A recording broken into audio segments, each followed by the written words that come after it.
Saya mengingatkan yang disampaikan oleh Bu Esti tentang mahasiswa yang di UINSU. Bukan dapil saya, Bu. Jangan karena mahasiswa itu menjadi terpidana, malah UINSU-nya sendiri menjadikan dia drop out. Persoalan dia sesungguhnya mestinya dibantu oleh UINSU. Jadi jangan sampai di drop out. Kalau itu ribut kita. Karena sebentar lagi dia keluar, dia orang miskin, ayahnya tidak ada, maknya tidak ada, sudah tidak ada maknya.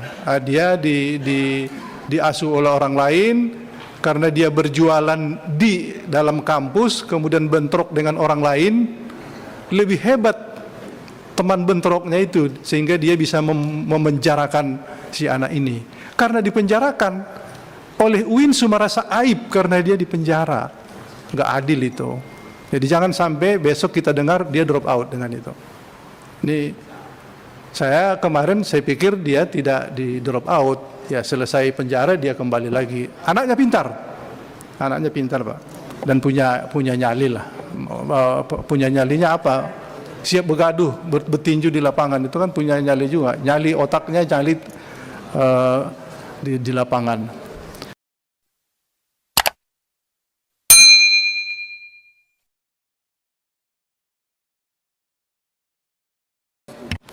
Terima kasih pimpinan, dan saya mohon izin dari para JPT Madya untuk merespon beberapa hal. Yang pertama tentang keprihatinan kita bersama, termasuk apa yang disuarakan oleh Bu Esti, kemudian Pak Aceh dan semuanya, bahwa anggaran kita di tahun 2024 berdasarkan hasil perhitungan yang dilakukan pada APBN tahun 2024, kita baru mengambil anggaran sekitar 9%, padahal dari sisi APK kita sudah menyentuh di angka 16%. Artinya ada kesenjangan anggaran yang dialokasikan untuk Kementerian Agama, dan tentu ini memberikan efek terhadap hal-hal yang tadi disampaikan oleh para anggota yang terhormat.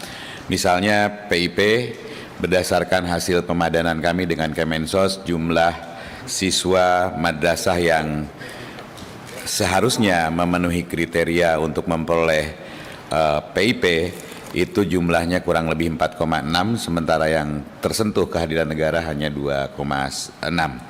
Hal yang sama dengan KIP, dan tentu ini merupakan bagian dari upaya dan ikhtiar kita bersama, dan mohon dukungan dari para anggota DPR RI yang terhormat untuk bersama-sama memperjuangkan agar dapat dinaikkan anggaran pendidikan di Kementerian Agama.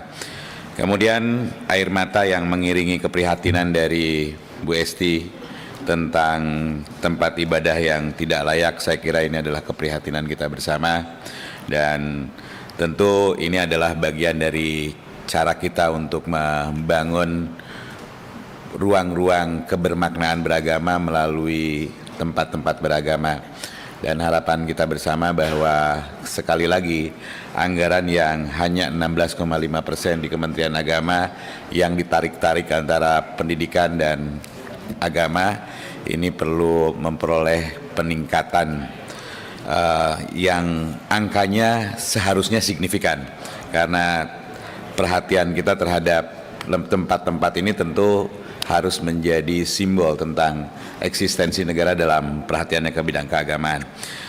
Kemudian pada persoalan transisi, mohon izin saya ingin menyampaikan bahwa anggaran tahun 2025 ini disusun pada tahun 2024 ketika kita masih mencoba meraba, membaca tentang arah dan orientasi politik, dan setelah penetapan maka sebuah keniscayaan kita bersama membaca Asta Cita, kita membaca tentang arah dan orientasi program-program prioritas dari Presiden terpilih, dan ini pada saat ini masih dilakukan sinkronisasi antar lembaga melalui Bappenas agar setiap program-program prioritas dari Presiden terpilih itu dapat berjalan dengan baik, dan kita berikhtiar agar segala sesuatunya dapat berjalan dengan baik.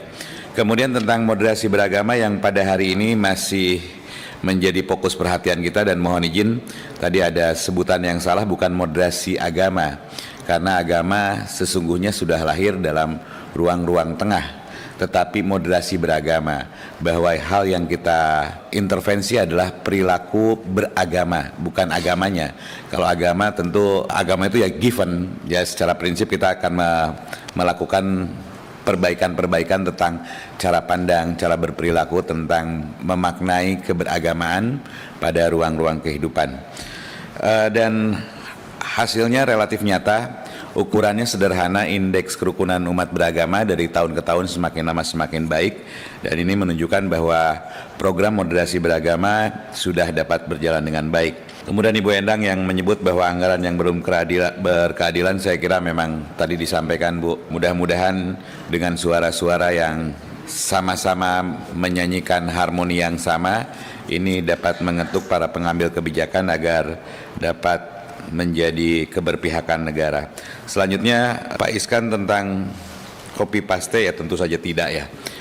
Ini kan pagu indikatif ya, seharusnya diturunkan, nanti di FGD baru kelihatan program-program yang menjadi bagian dari turunan program cascading dari program prioritas Presiden terpilih. Kemudian selanjutnya dari Pak Wahid tentang aspirasi, insya Allah Pak Wahid, kami berupaya sebaik mungkin karena sama-sama bahwa ini adalah kepentingan kita, kepentingan masyarakat, insya Allah akan dapat dilaksanakan dengan baik. Saya kira demikian, terima kasih atas perhatiannya, mohon maaf atas hal yang kurang berkenan, saya kembalikan ke pimpinan. Assalamualaikum warahmatullahi wabarakatuh. Waalaikumsalam. Izin Ketua, menyampaikannya terlalu singkat. Sebenarnya kita ini butuh kepastian, apakah dengan anggaran yang sudah ada ini, kepastian jumlah PIP, jumlah KIP itu akan minimal sama dengan tahun yang lalu, karena kan anggarannya 4 triliun. Tadi kami tanyakan Pak, forum ini saya kira untuk memastikan itu. KIP ada lagi enggak? Ada untuk berapa dialokasikan?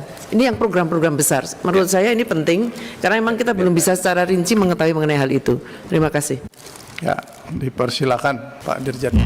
Izin Pak Ketua. Ibu Esti yang kami hormati dan seluruh pimpinan Komisi 8, sangat terima kasih sekali kami mendapatkan atensi dan advokasi yang luar biasa terkait dengan anggaran pendidikan Islam dan agama-agama lain di Kementerian Agama. Jadi khusus mengenai PIP Ibu, kami sampaikan kalau PIP tahun 2024 itu jumlahnya 1,4 triliun Bu. Lalu 2025 kita naik alhamdulillah 2, sekian. Jadi naiknya 586 miliar Ibu. Ada peningkatan meskipun kalau diminta memastikan apakah seluruh program pendidikan bisa berjalan dengan baik dengan segala keterbatasan anggaran, saya kira ya kita berjuang bersama untuk memastikan semua program itu bisa berjalan dengan sebaik-baiknya. Lalu KIP untuk 2024 ini jumlahnya 947 miliar, tahun 2025. Oh, jumlah orangnya? Iya. Yang jelas kalau jumlah rupiahnya nambah berarti jumlah orangnya nambah, Bu. Nanti sebenarnya gini Pak Dirjen, selama ini kan ini yang dikejar oleh para anggota. Kita nggak pernah tahu itu berapa jumlahnya penerima KIP itu. Dan kita di lapangan aja ya tiba-tiba ya sudah gitu. Kita nggak tahu seberapa sebetulnya. Jangan-jangan meluber banyak, tapi kita nggak tahu. Meluber. Atau gini aja. Kalau belum ditahu Pak jumlahnya, pengalaman di Jempendis yang lama kemarin berapa? Supaya kita buta Pak. Ini setiap kita tanyakan nggak pernah jelas. Jadi begini Pak, anggaran itu bertambah, tetapi satuan harganya juga bertambah. Jadi kami belum bisa berhitung jumlahnya berapa.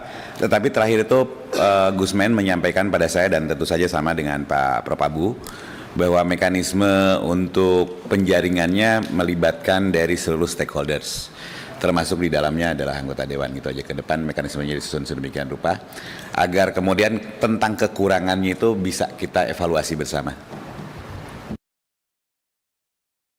KIP dipastikan akan ada lagi Pak.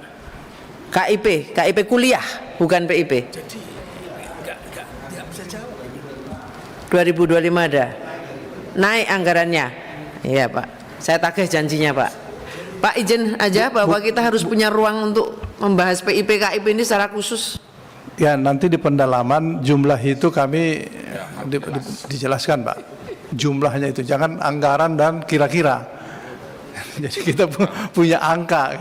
Sebelum kita membacakan kesimpulan, saya Silakan Pak Kaban.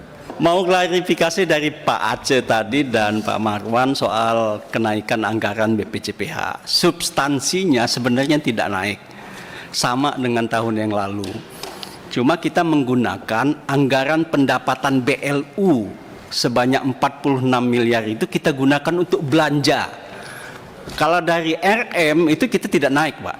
Jadi benar kata Pak Marwan tadi, kita dapat pendapatan dari luar negeri, pendapatan dari dalam negeri, pendapatan itu kita gunakan untuk belanja untuk pelayanan publik lagi, pelayanan kepada UMKM untuk meningkatkan jumlah sertifikasi halal UMKM. Jadi sebenarnya tidak ada, Bu. Jadi iya, karena BLU ya, masuk keluar lagi. Makasih, cuma itu aja. Ada usulan kita memang ada minta tambahan, Pak pimpinan. Intinya itu. Itu ada tambahan anggaran. Kalau saya malah justru tidak ikut di Kementerian Agama, tersendiri sama lebih besar. Oke, kita masuk ke kesimpulan, tapi sebelum sampai ke kesimpulan, saya mengingatkan yang disampaikan oleh Bu Esti tentang mahasiswa yang di UINSU. Bukan dapil saya, Bu. Jangan karena mahasiswa itu menjadi terpidana, malah UINSU-nya sendiri menjadikan dia drop out. Persoalan dia sesungguhnya mestinya dibantu oleh UINSU. Jadi jangan sampai di drop out. Kalau itu ribut kita. Karena sebentar lagi dia keluar, dia orang miskin, ayahnya tidak ada, maknya tidak ada, sudah tidak ada maknya. Dia diasuh oleh orang lain karena dia berjualan di dalam kampus, kemudian bentrok dengan orang lain. Lebih hebat teman bentroknya itu, sehingga dia bisa memenjarakan si anak ini. Karena dipenjarakan oleh UINSU merasa aib karena dia dipenjara. Nggak adil itu. Jadi jangan sampai besok kita dengar dia drop out dengan itu. Ini saya kemarin saya pikir dia tidak di drop out. Ya selesai penjara dia kembali lagi. Anaknya pintar Pak. Dan punya nyali lah. Punya nyalinya apa? Siap begaduh, bertinju di lapangan, itu kan punya nyali juga. Nyali otaknya, nyali di lapangan. Baik, terima kasih. Kita masuk ke draft kesimpulan.